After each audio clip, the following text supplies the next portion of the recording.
Welcome to Facts TV News, where everything is true. Teachers stage sick out at States.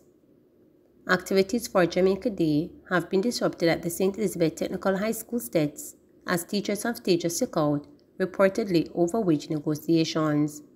The placard-bearing teachers were on Friday dressed in black.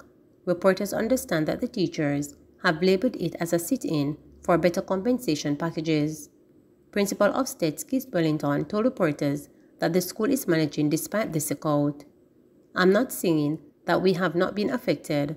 We are managing. Some of the activities that we have planned, we are not going through with those activities, but we are going through with others," he stated. Minister of Finance and Public Service Dr. Nigel Clark on Tuesday announced that $4.3 billion has been tacked on to the budget for this fiscal year, which ends on March 31.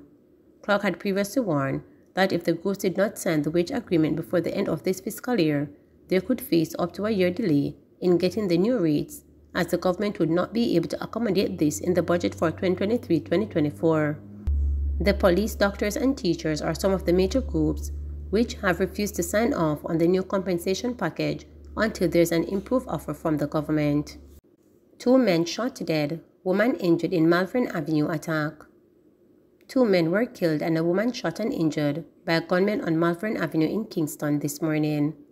The dead men have been identified as Malcolm Lowe, a 26-year-old carpenter, and Ronaldo Murray, 22, a tailor, both from Malvern Avenue.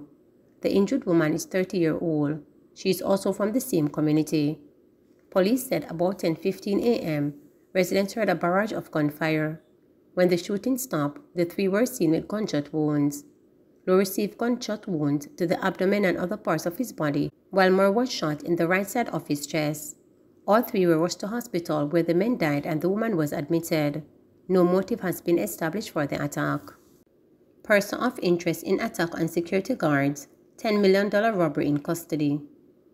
A person of interest has been taken into custody in connection with the brazen daylight attack on Monday at the Portmore Plains Plaza in St. Catherine, which left a security guard dead.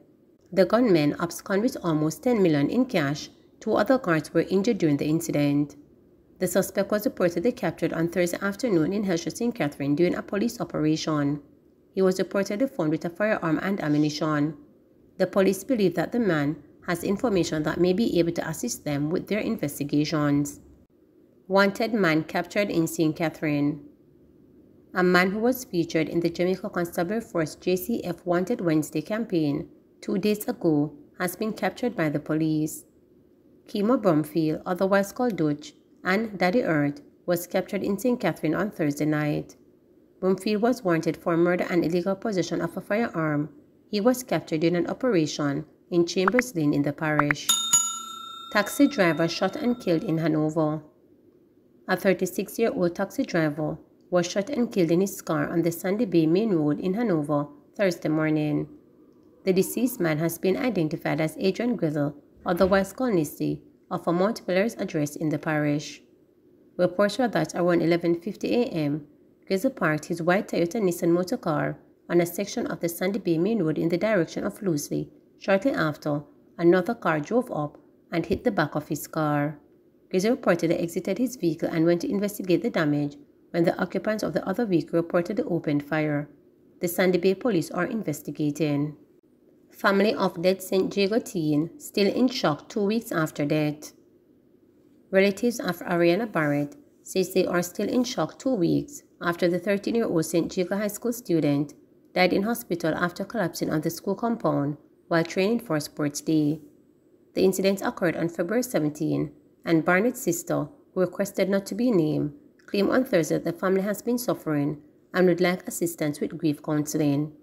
"We haven't heard anything from the Minister of Education, and I am sure that the school reports to them.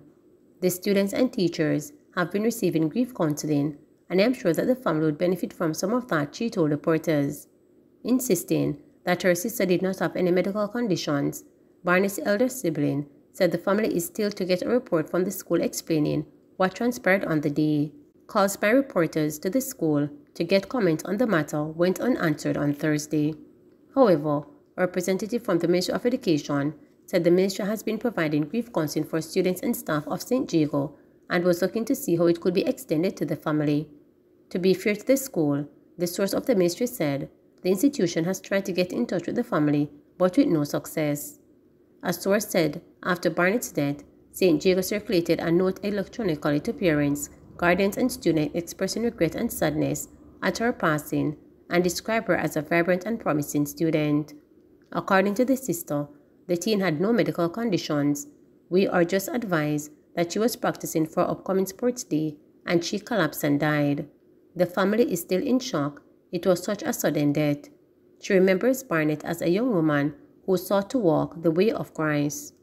She was a Christian. She was an active member of the Pathfinders. She was quiet, hardly spoke. She did not play sports for the school, but she loved athletics. Community remorseless for St. Elizabeth deceased found in burned-out vehicle. While detectives attached to the St. Elizabeth Criminal Investigations Branch probe the circumstances behind the murder of a man who has been identified as Kenneth Barnes, people purporting to know him well claim the attack could have come from anywhere, alleging that the deceased was of a shady character. According to the police, they were summoned to Cane Peace Road in Silo at about 5:30 a.m. on Wednesday by people who stumbled upon a torched Toyota Wish motor vehicle which had human skeleton remains inside. It is theorized that he was killed at a different location from where his body was found, and the motor vehicle subsequently set on fire. The scene was processed and the remains taken to the morgue, where the identification process began. It is alleged that a gold teeth was one of his most recognizable features. Moreover, one woman who resides in a compound St. Elizabeth claims Barnes is well known to the Maroons in the parish. He is from Aberdeen in St. Elizabeth, but he has children in a compound.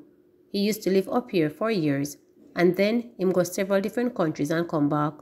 He went to England, America, and the last place him go was Colombia, and come back.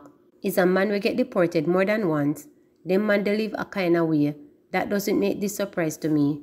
Him and a man always in a problem. So it can come from anywhere, the woman who requested not to be named claimed. Another woman who was vocal on the matter, but also requested not to be named, alleged that the deceased was being accused of having some knowledge of a recent robbery at a business establishment in St. Elizabeth. People know about their manner ways. Sometimes in name would in some thief or robbery argument and enough other things too.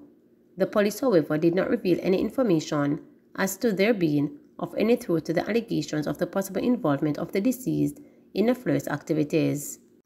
Auto import dealer accused of failing to deliver after collecting $3 million.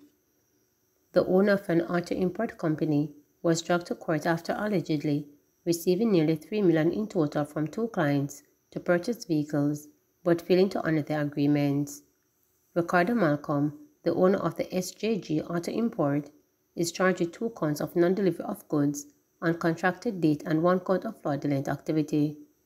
The Kingston and St. Andrew Parish Court was told that on June 15, 2021, the first of the 2 complainants transferred $2.3 million to Malcolm's bank account to purchase a 2013 Toyota Hilux on his behalf.